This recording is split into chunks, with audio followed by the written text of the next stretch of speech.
Hello everyone, this is Caffeinated Warlord, and I'm excited about Warhammer the Old World. Not because of the game, but because of what it means for Kings of War.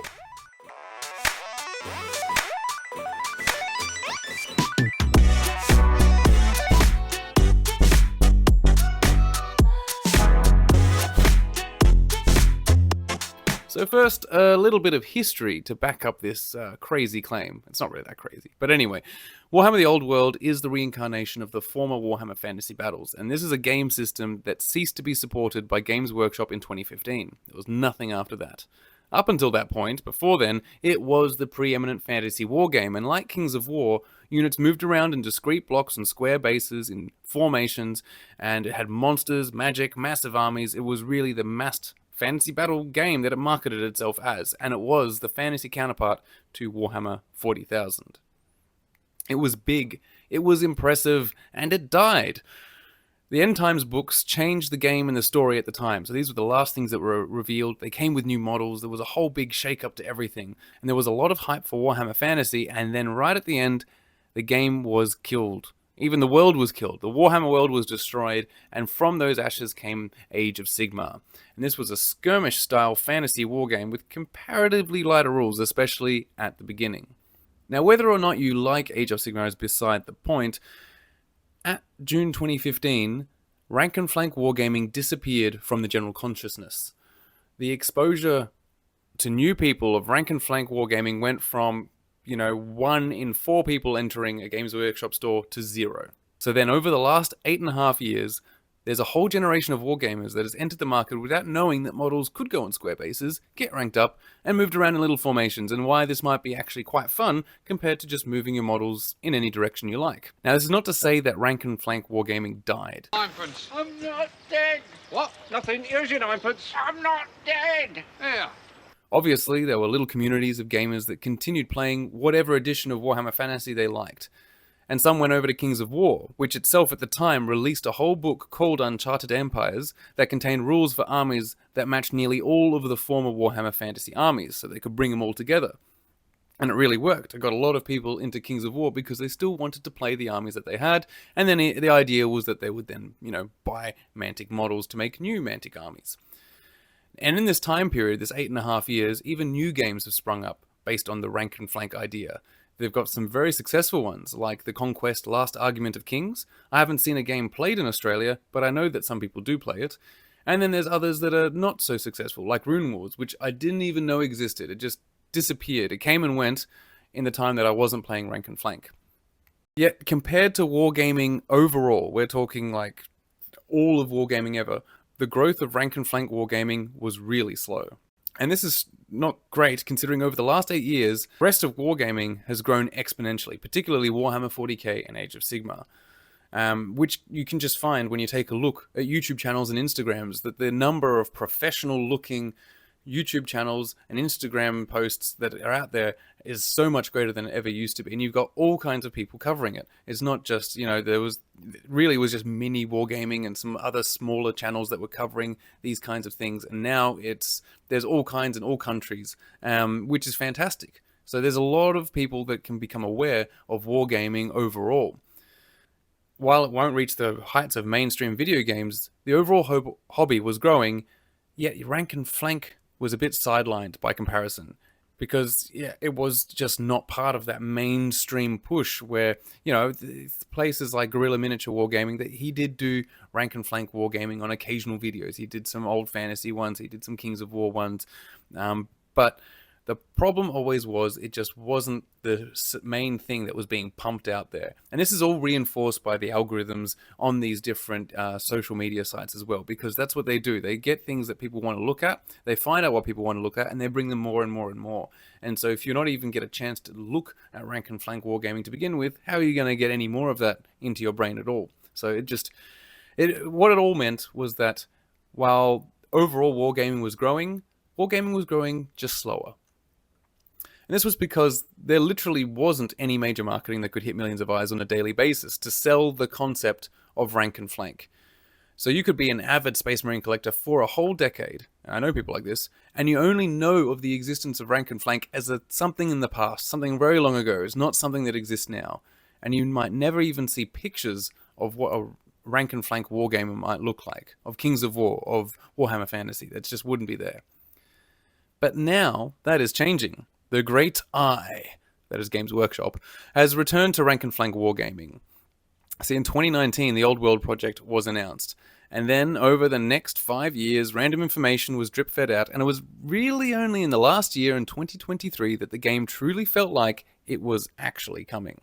The buzz around the Old World amassed, it built up, and now it's released. Everyone is very excited about pushing around models in tight formation, slinging spells, and fighting in close quarters.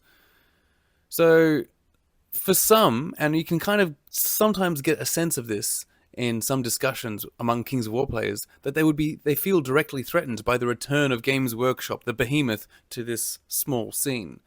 But it's only small because Games Workshop wasn't there. Now, newer players will definitely be exposed more to the old world before they even get a chance to find out that Kings of War exists. This is all true, and initially you might feel like that might be a barrier and take people away from Kings of War. You have to take an overall view of rank and flank wargaming. Like I said, it hasn't been around. It's been gone, and there's been no way to find out about it, apart from, directly searching for the alternative games. And so for the first time in 8.5 years, a new person can go into a Games Workshop store and they will see representations of rank and flank wargaming. Old world boxes will be on the shelves. Units on square bases, ranked up, looking cool, evoking that cinematic experience, and people will start getting into that. Now, in Australia, most independent stores really only stock Warhammer 40,000 and Age of Sigmar. They won't stock really many other games, so it's very unlikely that they'd be stocking Kings of War. But now, they might at least have some old world boxes, so you've got this kind of exposure in all stores around, I assume around the world, that sell anything Warhammer related. You'll have rank and flank stuff in their stores. So this is increasing the exposure of this genre of games that I love very much exponentially and beyond anything that smaller companies could achieve. We wouldn't want Mantic to be wasting all their marketing budget just to try and get that same level that Games Workshop is doing just by simply existing.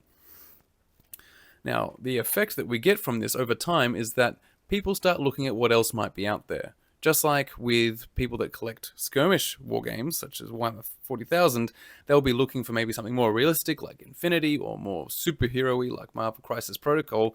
Rank and flank will have that same effect. And that's how I found Kings of War. My first exposure to Kings of War was actually all the way back in 2010. I didn't even know what Kings of War was, but I was playing with Warhammer Orcs and Goblins, and I was really struggling to get 2,000 points of Orcs, just because I just couldn't afford getting more kits of just that basic sprue of orcs so I could fill in my ranks, right? Because I was a mid-teen, I didn't have a job, so it was either waiting for birthdays or Christmases. And somehow, I don't really know, but someone told me that in the UK there was a company making really cheap plastic fantasy miniatures. Turns out it was Mantic. And from them, back in 2010, I got an Orc Army box and filled out my entire Orc Army, and I still have them today. I'm actually using them in my Rift Forged Orcs Army. It was fantastic value and still is. Now, all I get are Mantic armies. But for many, the allure of just how affordable Kings of War miniatures are will be hard to ignore.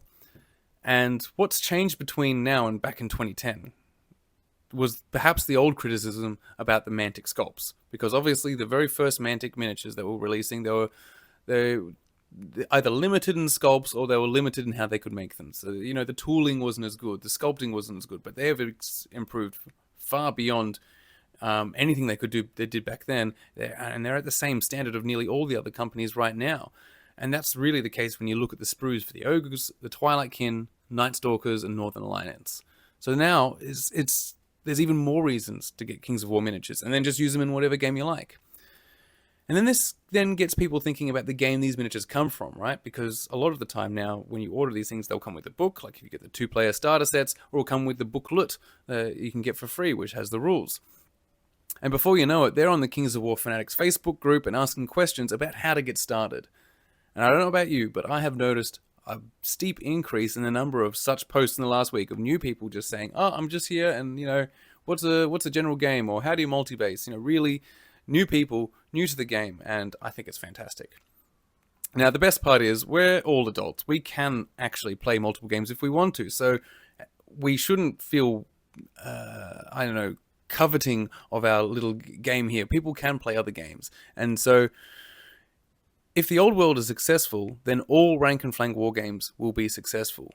Rank and flank wargaming has had enough time in the shade, and I think that now that we have Games Workshop doing the hard work for us, we can just kind of sit back and let people come in, and we can just show them how good our community is. Now, will I be playing the old world and covering it on the channel? No. I'll probably play a bit, eventually, with my old Warhammer collection of orcs that I've just mentioned, because I was going to turn them into an actual orc army or include them in my Riftforge orcs, but I really wanted to keep it all Mantic, and so that's what I've been doing. But I definitely won't be starting anything new. It's hard to go back to Games Workshop pricing, especially, as I just mentioned, when Mantic is such better value and the smooth rules of Kings of War are just too good. Would I rather play 2 games in an afternoon easily or struggle to play 1 game? I'm not sure. But I'll definitely give it a try, if only out of nostalgia's sake. Now, what do you all think of the old world, and what do you think it means for Kings of War? Do you think I'm right? Let's discuss in the comments. Let's keep Age of Sigmar out of it. And until next time, keep caffeinated.